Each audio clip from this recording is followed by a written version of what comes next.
Não vou chamar vocês de velho, não, mano. Você é fraldinha, pô. Por isso. Pô, vou te falar, o Ceará é um dos melhores, se não for o melhor lateral direito que passou pelo Cruzeiro, que eu vi, né, pelo menos, né. Teve poucos aí até também, né, um que destacou também na época, né, era o Mike, né. Mike no Cruzeiro, acabou se perdendo um pouco no futebol, Ceará. O que houve pro Mike se distanciar tanto daquele futebol que ele apresentou muito bem aqui no Cruzeiro? O que houve com o seu parceiro de posição? Que vocês não tinha aquela briga, eu tenho total certeza que não tinha briga de posição e tal, né? Vocês sempre dividiam muitos jogos pelo Cruzeiro e na maioria ambos se davam muito bem. O que houve pro Mike se distanciar tanto desse futebol que ele começou até bem aí no Cruzeiro? O que houve aí, Ceará? Tudo bem, Mauro? Prazer falar contigo aí. Álvaro. Tranquilo. E brigadão aí pela admiração. Na verdade, foi o que eu falei anteriormente, né, daquela final contra o Ronaldinho, né, do aspecto psicológico, o mental do atleta, né, e o emocional. E o Mike, então, ele é esse jogador um pouco mais sensível na questão emocional, né? E não tão forte mentalmente. Então, é um jogador que, quando a pressão ela cresce, ele, infelizmente, não consegue suportar muita pressão. Mesmo no Cruzeiro, enquanto nós estávamos revezando, eu era o titular ali da posição, né? E ele era mais um coadjuvante, entrava muito bem, né? Correspondeu demais em vários jogos. Ele não tinha essa pressão de ser o titular absoluto, de ter a responsabilidade da titularidade da posição, era minha a responsabilidade, então isso fluía naturalmente para ele conseguia apresentar um grande futebol juntamente com os demais atletas. Tanto é que em 2015, quando eu fiquei ausente por 3 meses, né, eu fiquei ausente devido a uma cirurgia no meu joelho, foi de abril até junho, deu 2 meses e meio que eu fiquei ausente. O Mike, ele teve que assumir a titularidade, ele caiu muito de rendimento naquele período, já foi um período bem difícil.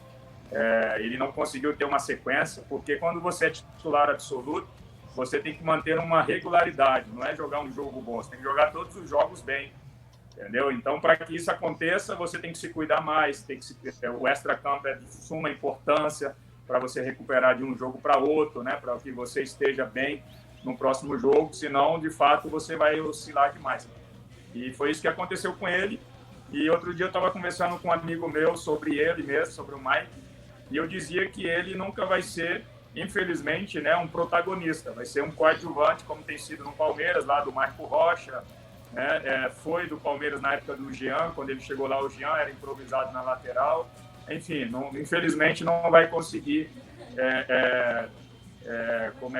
desempenhar todo o potencial que ele tem, pois é um grande jogador, né? Eu sempre gostei do futebol dele, eu dava as dicas, ajudava ele, falava para ele chegar um pouco antes, fazer um fortalecimento, pois ele tinha uma musculatura mais frágil, faz um fortalecimento muscular, né? O Cruzeiro nos oferece uma estrutura maravilhosa, né? Nós temos um instrutor aqui de academia para poder nos ajudar, tem que desfrutar disso, né? E muitos profissionais não desfrutam da estrutura que o clube dá e por isso que não consegue evoluir na carreira, e essa é uma das situações que aconteceu com o Mike. Mais uma rapidinho, mandar pro nosso querido Marcos Venâncio aí, parente do nosso setorista aqui da Itatiaia, Samuel Venâncio, ou não, né, o... Aqui, a gente vê... Samuel Venâncio, quando ele estava de setorista lá na minha época no Cruzeiro, ele sempre perguntava, quando ele ia fazer pergunta, ele sempre se referia, né, ao meu parente Marcos Venâncio aí, ele sempre se referia a parente por causa do sobrenome, né. Mas aqui o Marcos Venâncio, melhor Ceará, né? Ceará é um grande nome aí, cara. Baita nome. Mas aqui, vamos falar um pouquinho sobre a situação do Cruzeiro na Série B. O Ceará, Cruzeiro 2020, 2021 e quase total certeza 2022 no Cruzeiro. Você acha que o Cruzeiro deixou esse patamar de time muito grande da Série A e chegou para a Série B como se fosse subir direto, sem nenhuma dificuldade. Você acha que essa questão atrapalhou? E outra pergunta que eu quero falar para você, se você sofreu alguma vez na sua carreira atraso salarial, como está acontecendo no Cruzeiro há basicamente 3 anos direto, né? E o que isso acarretou de problema para o time? Você podia responder essa para nós, ô Ceará? Porque eu acho que o Cruzeiro é muito grande para a Série B, mas ele não tá engrenando de fato, cara. Entendeu? Pois é, a questão, né, da adaptação nem sempre é fácil, né? Você se adaptar a um novo contexto, né, de futebol, contexto esportivo, né? O contexto turbulento que o Cruzeiro vive internamente, né, com dívidas externas, com dívida na FIFA, com muitas dívidas, né, na justiça, ex-jogadores colocando sempre, ex-funcionário, o clube na justiça. Então, tudo isso tem repercutido demais e tudo que acontece no extra-campo, infelizmente, acaba influenciando dentro de campo, porque os jogadores não são robôs, né? Os jogadores não são máquinas, os jogadores não são alienígenas, né? Então, eles acompanham informações e, sobretudo, com as redes sociais, as informações têm circulado com muita rapidez, então os jogadores veem tudo o que acontece e isso mexe, né, com o atleta.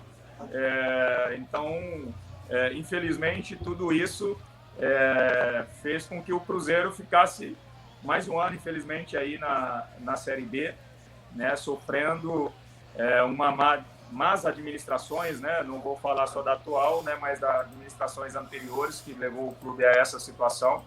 É lamentável demais, né, porque o Cruzeiro, por tudo que já fez, por toda a sua história, não merecia passar por tudo isso.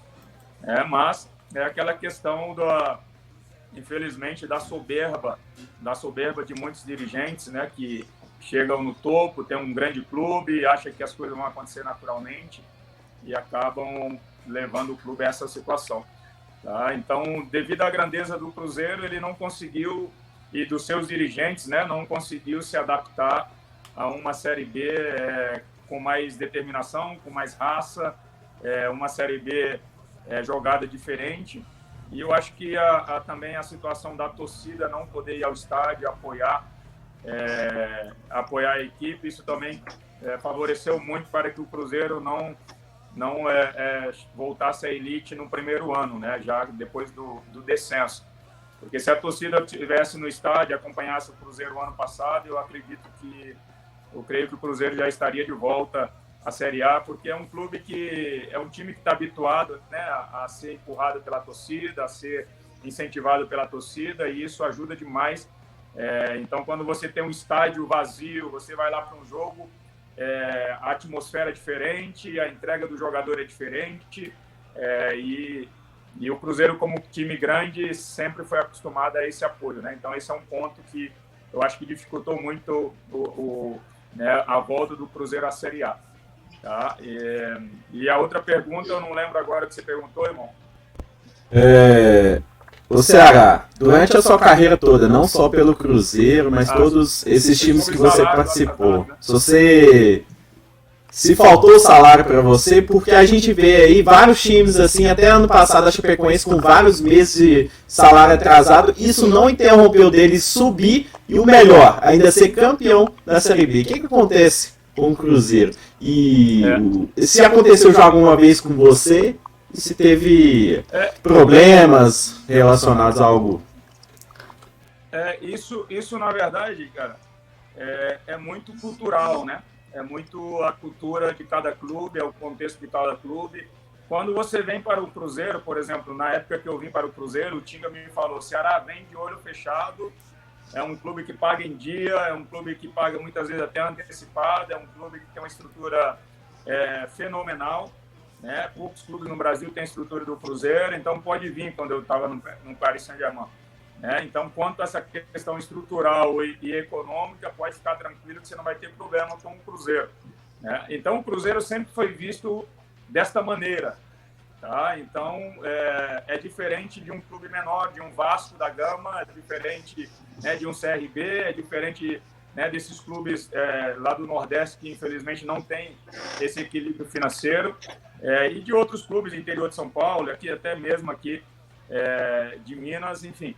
Mas, devido a essa cultura do Cruzeiro ser um clube bem organizado, os jogadores já estão habituados a isso, né? E quando eles vêm para cá e vê que infelizmente as coisas estão desorganizadas, né? Eles não estão habituados a ver isso no Cruzeiro. Então, até eles se adaptarem a essa realidade, essa nova realidade do clube, isso tem o subconsciente que, infelizmente, impede do jogador dar um pouquinho a mais, impede dele se concentrar um pouco mais.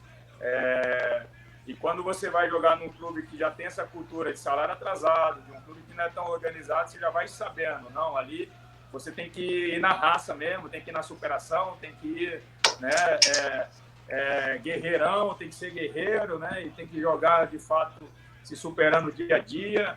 E, então, é diferente a mentalidade e a visão, sabe, de um Cruzeiro e de um outro time que já tem essa mentalidade aí de salários atrasados.